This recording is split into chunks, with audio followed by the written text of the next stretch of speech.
भाग 3 के चतुर्थ दस नामक पाठ का अध्ययन करेंगे। इस पाठ का नाम है आर्यभट्टः अर्थात आर्यभट्ट। आर्यभट्ट हमारे देश के बहुत बड़े एक ज्ञाता विद्वान थे, जिन्होंने लगभग बहुत शून्य की खोज की और इन्होंने सूर्य की दिशाओं के बारे में भी ज्ञान किया। देखते हैं क्या कहते हैं। भारतवर्ष की अमूल्य निधि है ज्ञान विज्ञान की सुदीर्घ परंपरा। सुदीर्घ मतलब एक लंबी परंपरा है। इस परंपरा को संपोषित किया प्रबुद्ध मनीषियों ने। प्रबुद्ध मतलब जिनके पास बहुत सारा ज्ञान था, उन ऋषि मुनियों ने। इन्हीं मनीषियों में अग्रगण्य थे आर्यभट्ट। अग्रगण्य मतलब सभी मनीषियों में सबसे आगे माने जाते थे आर्यभट्ट। दशमलव पद्धति आदि के प्रारंभिक प्रयोक्ता आर्यभट्ट ने गणित को नई दिशा दी।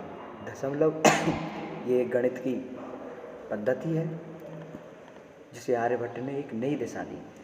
इन्हें एवं इनके प्रस्तावित सिद्धांतों को तत्कालीन रूढ़िवादियों का विरोध झेलना पड़ा। लेकिन इन्होंने क्या किया, जब ये अपना प्रयोग काम करते थे उस समय रूढ़िवादी मतलब जो कुछ लोग होते थे कि नहीं नहीं हम ऐसा नहीं करने देंगे, इस प्रकार की जो बातें रखते थे, उन रूढ़िवादियों को विरोध झेलना पड़ा और उन्होंने सभी विरोध को झेलते हुए भी अपने गणित के ज्ञान विज्ञान को बढ़ाना प्रारंभ रखा। वस्तुतः गणित को विज्ञान बनाने वाले तथा गणितीय गणना पद्धति के द्वारा आकाशीय पिंडों की गति का प्रवर्तन करने वाले ये प्रथम आचार्य थे। ये गणित के पद्धति के माध्यम से जो हमारा तारामंडल है, आकाश का, अंतरिक्ष का, उस अंतरिक्ष की को एक प्रवर्तन किस प्रकार से गणित की संख्या को करके अंतरिक्ष में किस प्रकार से सूर्य तारामंडल ये घूमते हैं, किस प्रकार से इनका कार्य करते हैं, इसके विषय में जानने वाले ये प्रथम आचार्य थे। आचार्य आर्यभट्ट के इसी वेदस्य का उसको उद्घाटन इस पाठ में किया गया है। तो इस पाठ में आचार्य जो क्या बोलते हैं आर्यभट्ट थे, उन्होंने क्या क्या किया है ना, तो आकाशीय पिंडों के बारे में इस पाठ में दिया गया है। देखते हैं क्या दिया गया है। पूर्व दिशायाम उदेति सूर्यः पश्चिम दिशायाम च अस्तं गच्छति इति दृश्यते ही लोके। उन्होंने कहा कि पूर्व दिशायाम अर्थात पूर्व दिशा की उदेति अर्थात उगता है, सूर्यः सूर्य उगता है, पूर्व दिशा से सूर्य उगता है, पश्चिम दिशायाम च अस्तं गच्छति और पश्चिम दिशा में अस्त हो जाता है, इति दृश्यते ऐसा दिखाई देने वाला, लोके लोक में परम न अनेन अवबोध्यम अस्ति यत् सूर्यो गतिशीला इति। परम न गति मतलब हमें कोई गति नहीं है, न अनेन अवबोध्यति यत् सूर्यो गतिशीला इति। उन्होंने कहा कि सूर्य गतिशील नहीं है, सूर्य नहीं उगता है और सूर्य डूबता नहीं है। सूर्यो अचलः सूर्य चलने वाला नहीं है, न चलः इति अचलः अर्थात जो चलने वाला नहीं है वो अचल कहलाता है। पृथ्वी च चला सूर्य नहीं चलता है, चलता कौन है, पृथ्वी चलती है। कौन चलता है, पृथ्वी चलती है। स्वकीय अक्षय घूर्णति इति संप्राप्तम समुपस्थितः सिद्धांतः। उन्होंने कहा कि स्वकीय अक्षम घूर्णति इति संप्रतम समुपस्थितः कि स्व अक्षय अपने अक्ष पर अपनी दूरी पर घूर्णति घूमती है गोल गोल, इति संप्रति ऐसा सामने सुपस्थिता सुस्थापिता ऐसा बताया, सभी को बताया कि सूर्य उगता नहीं है और सूर्य डूबता नहीं है, अपितु पृथ्वी अपनी धुरी पर घूमती है और गोल घूमती है। सिद्धांतो अयम प्रथमेन इन प्रवर्तिता सह आसीत महान गणितज्ञ ज्योतिर्विच्छि आर्यभट्टः।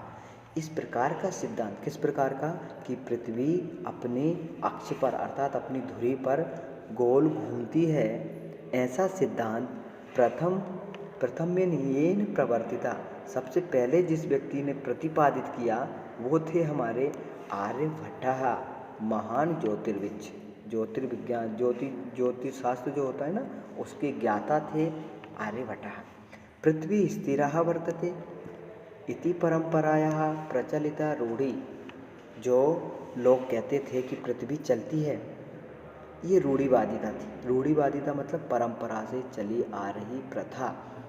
ये चलती थी कि ये परंपरा थी कि पृथ्वी चलती है, इस रूढ़िवादिता को तेन प्रत्यधिष्ठा, उसको हटा दिया, उसको खत्म कर दिया। किसने कर दिया? आर्यभट्ट ने खत्म कर दिया। तेन उदाहृतं यद् गतिशीलायां नौकायां उपविष्टाः मानवाः नौकां स्थिराम् अनुभवति। उपाहृतं यद् गतिशीलायां, जो गतिशील है उसकी नौका अर्थात नाव में बैठ करके मानवः नौकां स्थिराम् अनुभवति। जैसे जो समुद्र होता है उसमें जो नावें चलती हैं, जो नदी तालाब होती हैं उनमें बड़ी बड़ी नावें चलती हैं, उसमें बैठ कर के जिस प्रकार से हम आनंद लेते हैं, जिस प्रकार से हम प्रसन्न होते हैं, उसी प्रकार क्या कहा आगे? अन्यान च पदार्थान गतिशीलः अवगच्छति। और उसको देख करके हमें क्या अनुभव होता है कि ये पृथ्वी ये जो हमारे सामने चारों तरफ जो वृक्ष हैं, जो हमारे दूर दूर तक घर हैं, वो चल रहे हैं, ऐसा हम अनुभव करते हैं। तो ये गलत है, लेकिन वस्तुतः हमारी नाव चल रही होती है, वो पेड़, वो वाहन, वो दूर दूर तक के साधन चलते नहीं हैं। एवमेव गतिशीलायां पृथिव्याम् अवस्थिता मानवः पृथिव्यां स्थिरम् अनुभवति सूर्यग्रहान् च गतिशीलान् वेति। उन्होंने कहा कि उसी प्रकार से पृथ्वी चलने वाली है, सूर्य चलने वाला नहीं है। पृथ्वी के साथ साथ जो अन्य ग्रह हैं वो भी चलते हैं, गतिशील हैं, अर्थात चलते हैं। 776 ख्रीस्ताब्दे 6 वर्षे अर्थात 476 वर्षे आर्यभट्टः जन्मं लब्धम् अनिति तनेव विरचिता आर्यभट्टीयम्। इनका जन्म हुआ था, कब हुआ था? 476 वर्षे।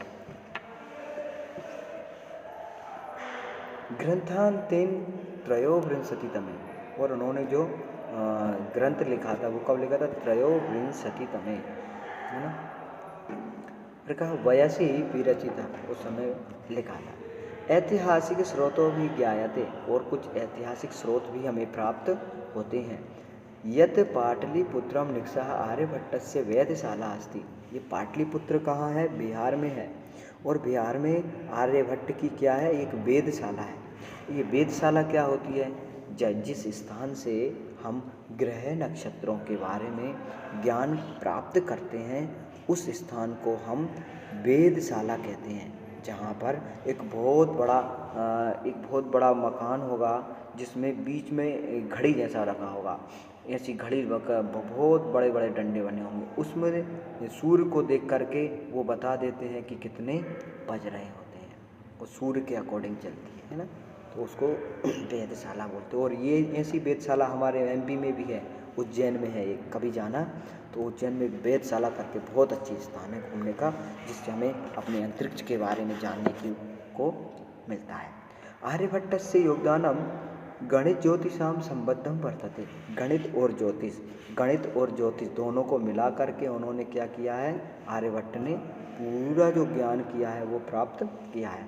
यत्र संख्यानाम आकलनम महत्वम आदधति आर्यभट्ट फलित ज्योतिष शास्त्रे न विश्वसिति स्म। उन्होंने कहा उन्होंने फलित ज्योतिष पे विश्वास नहीं रखते थे, वो उस पे विश्वास कम रखते थे कि आपकी हाथ देख करके बता दिया कि आपकी रेखा क्या है, वो फलित ज्योतिष होता है, उस पर वो विश्वास नहीं रखते थे। गणितीय पद्धता कृतम आकलनम आदृत तेन प्रतिपादितम यद ग्रहीण राहु केतु नाम का दानव नास्ति कारकम। उन्होंने ये कहा कि अब जो कुछ लोग कहते हैं कि राहु और केतु नाम के दो दानव नहीं हैं, राहु और केतु कहते हैं कि गलत राशियां हैं, तो ये फलित ज्योतिष के अनुसार मानी जाती हैं। लेकिन उन्होंने संख्या के अनुसार ये उन्होंने प्रतिपादित किया कि ये दोनों कोई दानव कारक नहीं है, अपितु तत्र तु सूर्य चंद्रादि त्रीणि एव कारकानि। सूर्य चंद्र और पृथ्वी ये तीन ही कारक हैं, सूर्य चंद्र और पृथ्वी, और राहु केतु नहीं है। राहु केतु तो एक फलित ज्योतिष के अंदर आने वाला एक छोटा सा नमूना है। सूर्य परितः भ्रमन्तः पृथिव्या, सूर्य के चारों ओर घूमती है पृथ्वी, है ना। चंद्र परिक्रमणाब्धे संयोगात ग्रहणम भवति, और इसी के संयोग में चंद्रमा भी करती है, तो चंद्रमा भी उसका ग्रहण और उसका परिक्रमण करती है। यदा पृथ्वी छायापातेन चंद्रस्य प्रकाश अवरुध्यते तथा चंद्रग्रहणम भवति। जब पृथ्वी पर छाया हो जाती है तो क्या हो जाता है? चंद्र का प्रकाश नहीं पड़ता है तो क्या हो जाता है, चंद्र ग्रहण हो जाता है। तथैव सूर्य ग्रहयोः मध्ये समागतम चंद्र छाया सूर्य ग्रहणम दृश्यते, और बीच में इन दोनों के बीच में चंद्रमा आ जाती है तो चंद्र सूर्य ग्रहण हो जाता है। तो इस प्रकार से ये देखने को मिलता है। समाजे नूतनानां विचानां प्रायः सामान्य जनाः काठिन्यम अनुभवति, सामान्य रूप से जो कठिन लोग होते हैं वो समाज में कठिन अनुभव ग्रहण करते हैं। भारतीय ज्योतिष शास्त्र ही तथैव आर्यभट्टस्यापि विरोधा अभवत्, और भारतीय ज्योतिष में जो आर्यभट्ट थे उनका भी क्या हुआ, विरोध हुआ। तस्य सिद्धांता उपेक्षिता सा पंडित मन्या उपहास पात्रम जाता, और पंडितों के सामने वो उपहास के पात्र बन गए। कौन बन गए, आर्यभट्ट। पुनरपि तस्य पुष्टि कालतिगमनी दृष्टा, लेकिन उन्होंने उसको छोड़ा नहीं और दोबारा से उसको देखना प्रारंभ कर दिया। आधुनिकै वैज्ञानिकै तस्मिन् तस्य च सिद्धांते समादरः प्रकटिता, और उन्होंने आधुनिक मतलब आज के जो वैज्ञानिक हैं उनके सामने सिद्धांतों को प्रतिपादित किया। अस्मादेव कारणात् अस्माकं प्रथमोपग्रहणस्य नाम आर्यभट्ट इति कृतम्, और उन्होंने अपना नाम क्या कर लिया, इसी कारण उनका नाम क्या होगा, आर्यभट्ट। वस्तुतः भारतीय गणित परंपरायाम् अथ च विज्ञान परंपरायाम् असौ एकः शिखरपुरुषः, एकौ शिखरपुरुषः का, एकौ शिखरपुरुषः आर्यभट्टः। गणित और विज्ञान की परंपरा में सबसे बड़ा विद्वान कौन था, आर्यभट्ट को माना गया है। तो आर्यभट्ट बहुत बड़े ज्ञाता थे जिन्होंने संख्या पद्धति और विज्ञान के क्षेत्र में एक अमूल्य योगदान दिया। वो भारत के लिए अमर थे, अमर हैं और